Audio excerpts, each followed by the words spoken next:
But what I found interesting is that in the producer's letter for this year, they have said we are doing a new raid. Not a big battle, not any other kind of shit, a proper raid. And I'm sceptical in that, one, it's both going to work out, it's going to be on time, it'll be any good, but allegedly they are making a raid. Depends what they define by raid, because it could just be like a raid lair, a raid boss, Turtle, True. Dragok. They're still raids, but it is just that. Yeah. You could make one out of the Battle of Penarth Field. You have a raid boss of the Witch King or something like that, yeah? Yep. He's got to die, so, that's... I want to drop some of these bloody It'll mobs be off me. interesting to see how they do it, because obviously, story-wise, they can approach it with different ideas in mind. So, like, Barad-dûr was a tower, so you work your way up from the front door to the top of the tower. Rift, you're like descending into this evil place. Into hell. Yeah, into hell, pretty much, and then find a Roman Colosseum because reasons. Yeah, that was a bit odd. That said, do you know of anything that isn't a Roman Colosseum, given that Colosseum is a Roman word? Well, whatever you would want to call it. That's literally what it looks like, so... You're having fun over there with your guys? They're all pretty much dead. I'm circling the drain a bit HP-wise. Yeah, well, I'm going to full heal now. Boink! There we go. Don't die, good sir! I'm fine. Kite around if you're... Oh, sorry, good last guy. Oh man, are dead. There we go. I shall drop a campfire. Much appreciated. We can sit and make marshmallows as we regen health. Nice. Get the s'mores out. I think we lost track on our train of thought though. So going back, yeah. So regions, because Misty's next. I'm leveling my captain. You're leveling your innkeeper. You really started like 3 different prongs there. Yeah, I know. But just but yeah. talk about one thing and then end up going off the rails. Given it's my only character at the moment that's slower than 40. Yeah. Well, I have a lot of my B team characters, like my second character of each class, like at the low level. So I'm always able to level up something. But we haven't seen captain yet on the series, so I'll do that for the next region. Beyond that, not really sure. Probably could be the minstrel for Eregion, which will probably also be taken through Moria as well, because Moria is like probably my favourite region in the game. I don't know what yours would be. Yeah, I really enjoy Moria. Because I think we both started playing just after the Moria expansion came out. Yeah. So that was the first expansion to the game, and Moria Endgame back in the day was bloody awesome. Moria and Mirkwood, the Golden Age. Moria and Mirkwood was the Golden Age, not just rose-tinted glasses and now in my day. But you had such a wealth of like endgame instances. There was plenty of endgame instances. I mean, like the Mirkwood region only raised the cap up to 65 from 60, which it was in the Moria days. I'm coining. But it added, where have you gone? I've coined because it's in Pinty. Oh, right, okay. But you had all the Moria instances and the Lothlorien instances, which were added slightly later, like Darnagabund, the raid. Are you ready to port? Yeah. But then you also, they were still like a bit of a challenge to do when the gear that you could get from them was still viable at this level 65, because the gear increase wasn't particularly significant back then. But then you got the Mirkwood cluster as well, with things like Samath Ghul and the raid of the tower, wasn't there? There's plenty of options for 3-man, 6-mans, even the raid. So there was always a lot to do, loads of stuff being run. Like since then, because obviously in the expansion regions you're a bit more like funneled into a linear track, because you only have the expansion region to level in, and then usually between expansions they'll also do like another region that kind of runs like a parallel kind of level range as an alternative to the expansion area. But otherwise it's still pretty linear, whereas up to like level 50, which is the original endgame level before Moria came out, as we've seen so far in the series, there's like normally like 2, 3, arguably in some cases maybe 4 options for leveling in any particular level range.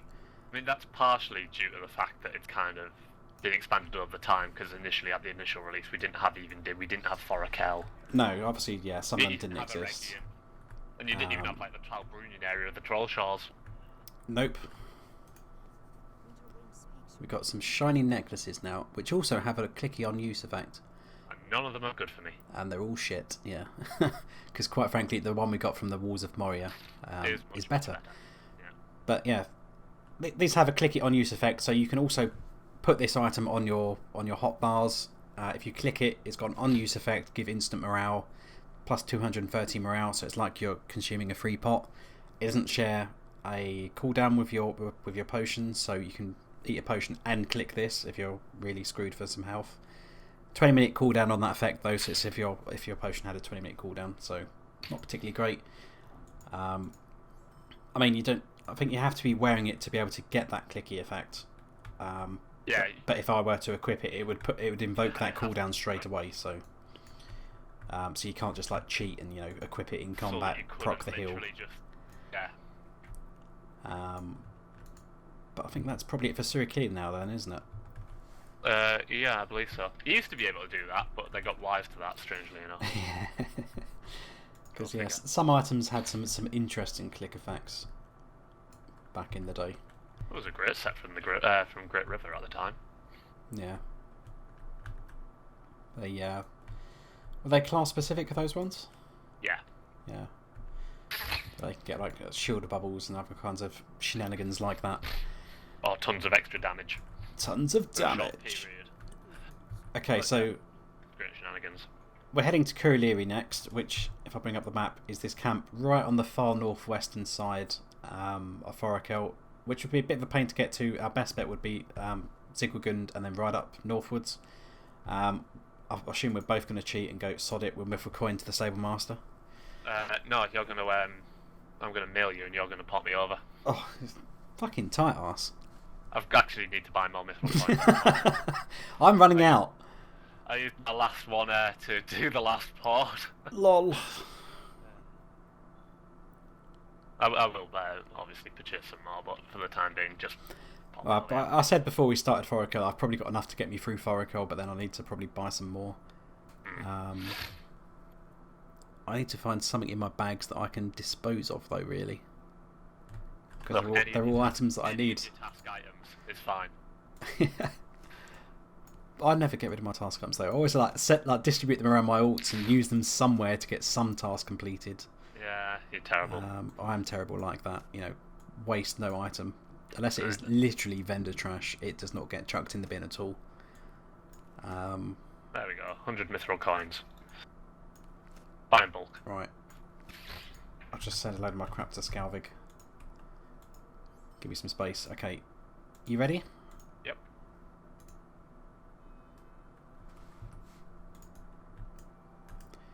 So we can talk to the Stable Master just to make sure we've unlocked that for the future. We can swift between here and Surikil. It's the only place we can travel to. Although for some reason I must have spoken to the Surikil. Oh no, yeah, sorry, there's the additional requirement, yeah. I thought they'd remove that. So one of the quests we got from the main tent in Surikil, where the leader of the Lost Off is. I think it's the Frozen War you've got to do. It's the Frozen War, yes. So we pick up the quest, the Frozen War, from inside that tent. I think it's from one of the guys at the bottom of his steps going up to his throne or whatever that is. Which we have to destroy 6 Garadan territory markers, which are far to the south, and then we have to hand that in, and then we can swift between Forochel and Surikil. Otherwise, we have to Mithril Coin back and forth. But I can port us back to Surikil once we're done, so that's not a problem. We're not exactly going back there in a hurry anyway. We're not, no. So I have to talk to one guy who's in charge of this camp, which is actually that guy we just spoke to. There's also the hunter from the Lost Fellowships here. So he shot some worm with an arrow, and he wants his arrow back. Because obviously he can't really make any more because there's no trees to, it's a little bit barren, from. Isn't it? It is very barren. Make a bow and arrow or something, I don't know. Fudge it. Okay, so we've got 3 quests then. Now, the worm is somewhere to the northwest. There is a Grim. Gelid Grim. The worm's directly south of us. Apparently, Grims can drop hunter pages. And they're not humanoid. I never quite got some of the strange things that it supposedly can drop, yeah. Yeah. Some of the NPCs can apparently drop pages even though they never can die. Yeah. Just like, if you can kill this man, he will give you fat loots. But then you've turned to the dark side. Which isn't an option in this game, because we're all heroes. Right, so we're heading northwest then up to these ruins, which are going to be overrun by all these wights. So we have to kill 10 of these guys. It shouldn't be too bad. Yay, I've learned how to control my breathing. Whoop whoop. Meditate. But there is at least one follow-up to this quest, but I'm not sure if we can do the follow-up, because I think it might be one of those rare times, probably the only time, that you can't solo this quest in Forochel. You've discovered this really odd place that you probably have never heard of. There we go. Ancient Stones of Forochel. So that's like finding the ruins and buildings in the region. So we've done that one. And there's also the Battle for Forochel deed, which I spoke about before. Find the 4 battle locations, which can be controlled by either the good guys or the bad guys, and they flip-flop back and forth. And once we do both of those, we get the Explorer of Forochel title. Oh, as you might be able to tell, there's no title in this one. This is an old dwarven settlement as well. Yeah, so dwarven architecture. I mean, I'm not entirely sure why the dwarves are over here. Yeah, reasons. I'm not sure if that's explained in the lore. I mean, certainly there were various places that dwarves did colonise in the far north. Well, it's because this was the Iron Mountains originally. Not the Grey Mountains, sorry, as we discussed in a previous video. Before the Shattering and Fordrith and War of Wrath and Great Shenanigans or whatever.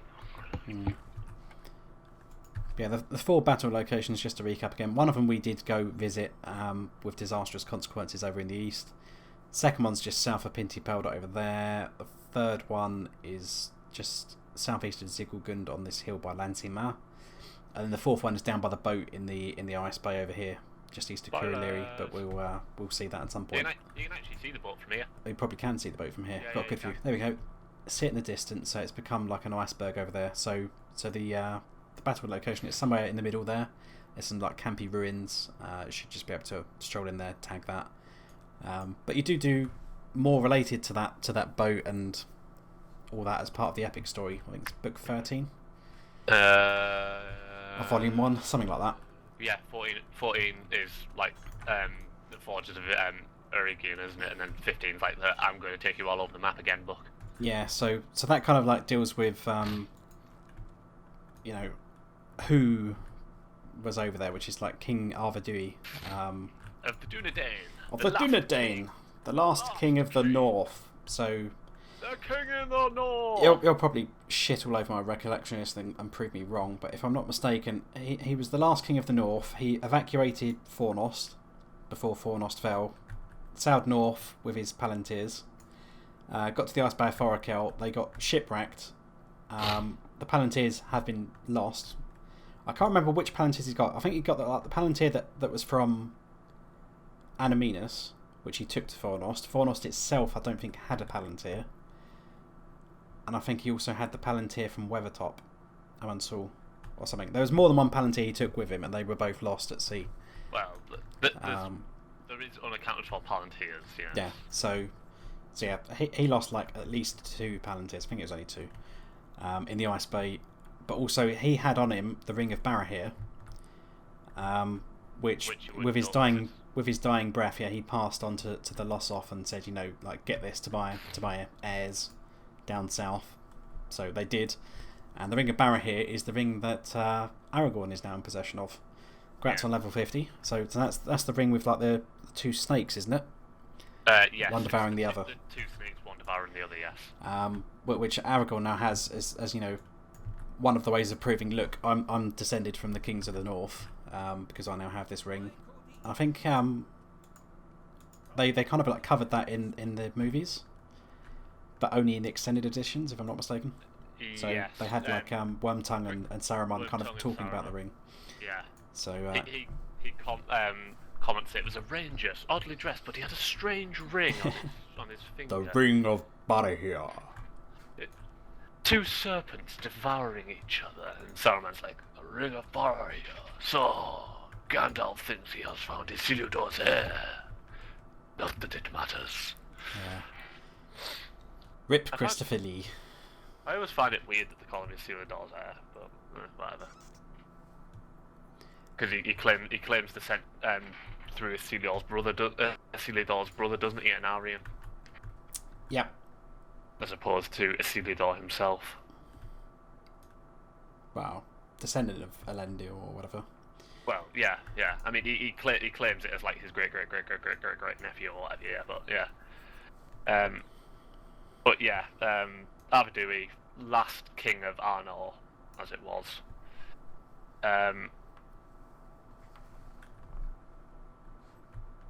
He could have been. He could have become like king of Gondor, but was passed over for it. But instead, yeah, he inherited. I think it was Arthedain, one of the kingdoms that Arnor kind of split into. When Arnor kind of split it into the three kingdoms because of Angmar. Yeah, they captured Fornost and he hid in. I want to say he hid with the dwarves in Eredlund for a short period of time, and then sailed out on the Ice Bay to Forochel. Yeah. Yeah. Yeah, and then it's in the appendices. He meets. Well, to be fair, it's because of Arvidui that the appendices and him being mentioned in the appendices that you actually really know anything about Forochel. True. That's kind of where they spun that out in the lore, because obviously nothing in Lord of the Rings direct had anything to do with the far north. Yeah, they. Are you ready to come down for the worm? Yeah, they get shipwrecked. If you want, you can send me a thing, and I can port you here. Yeah, and I think you're right. I think he had the Palantir of Anuminus, and then he had. The original capital of the north was Anuminus, but then they had to retreat because they were getting shot on. So they retreated to Fornost, but then eventually that got overrun as well. And we have seen both of those locations in the series. And I believe it was the Palantir of Amansul as well, because I don't think they had another Palantir in the north. Well, I'm trying to think where the various Palantirs were. Anuminus definitely had one. Amansul definitely had one. Minas... All the three... Minas Ithil, which is now Minas Morgul, had one, which is the one that Sauron now has. Osgiliath had one. Osgiliath had one as well. Because that's what the Hall of Domes is. But the Osgiliath one is now the one that's at Minas Tirith. Yeah. Which Cenethor has. Where's the other one? Because Saruman's... Saruman's got one. Yeah, but where do you pick that one up from? Which one that one is? That was Orthanc. Orthanc didn't have one, though, to begin with. I want to say. I think it did. It was a Gondorian outpost originally, and it was a Gondorian outpost. Yes, yeah. Hang on. No. There was another one. There was a third one in Eriador. I think there's 3 in the north and 4 in the south, or something like that. Yeah, I was right. By the way. All 3 of the Gondorian settlements has one: Osgiliath, Minas Ithil, or Minas Morgul, and Minas Arnor, which becomes Minas Tirith. Okay, so it had its original one. All right. And where were the 4 northern ones then? And Orthanc does have one. Yeah, Orthanc has one. Yeah, so 3 in the north, 3 in the south, and 1 kind of in the middle. Yes. Have you? You've declined to answer my call. Sorry, you tapped out. Checking up one thing. Apparently, there's a third stone of Arnor called Elendil's Stone that was placed in the Tower Hills west of the Shire. Mm-hmm. It's only known to a few. It remained hidden until it was taken back to the west with the 3 elven rings. It was unique among the stones, as it did not communicate with the others and would only look west along the straight road to the Master Stone in Avaloni. Mm-hmm. You'll have to send me a new nut. I will send you a new nut, post haste. So, I mean, essentially the the heads up of it is he took the two stones, the two palantirs that he knew of, and then he dropped them into the Ice Bay. Yeah, overboard. Not intentionally. It just happened as part of the shipwreck. Yeah. And yeah, they were pretty much just lost. Okay, summoning. This one's been enjoying that, this 5 minutes that he's not being attacked. He's making the most of it. He's just like sunbathing in obviously the snow. The Minas Ithil Stone was captured by the enemy when they captured Minas Ithil and turned it into Minas Morgul. The Osgiliath Stone fell into the river and was washed out to sea by the Anduin. Mm-hmm. Oh, well, it was washed out to sea. It was fell into the Anduin, where it ended up is, somewhat subjective after that. The Minas Arnor, the Minas Tirith Stone, remains there because it's the stone that Denethor uses in the actual Lord of the Rings trilogy. Yep. The Orthanc Stone has always been there then. I thought Saruman had got his one from somewhere, but yeah, I don't know why I think that. I thought it was an original one. And then obviously that ended up being confiscated by Gandalf. Yeah. And then Aragorn took it with him as well. I don't think it actually says what happens to that one. I mean, yeah, you know that obviously Aragorn has possession of it. Not that he needed to, really, because he could have just, poked his hand on the one that's in Minas Tirith as well. Yeah. When he calls, Sauron out.